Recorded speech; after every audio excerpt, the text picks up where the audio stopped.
মিন্নির টিফিনের জন্য দিয়েছিলাম রাগি প্যানকেক। রাগির তো অনেক গুণ আছে, রাগি ক্যালসিয়াম আয়রনে ভরপুর, আর রাগি কিন্তু আমাদের খাবারে ইন্ট্রোডিউস করা খুব ভালো।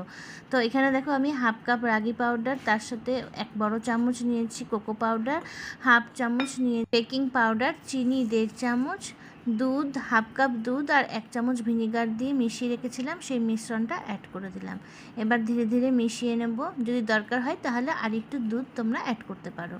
আর এরপরে দিয়ে দিলাম এখানে বাটারের যে ছোট ছোট কিউবগুলো পাওয়া যায় সেটা থেকে একটা দিয়েছি।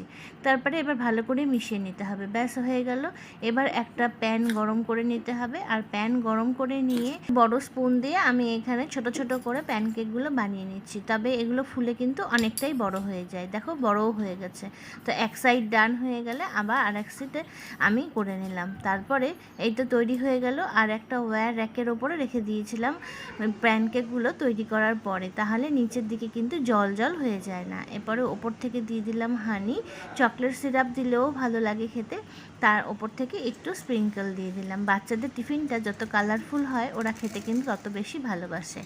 এই তো প্যানকেক রেডি, আর মিনি প্যানকেক খেতে ভীষণ ভালোবাসে, সাথে কিছু ড্রাই ফ্রুটস। এই ছিল টিফিন, কেমন লাগলো আমাকে কমেন্ট করে জানিও, লাইক করতে কিন্তু ভুলো না, আর ফলো করে সাথে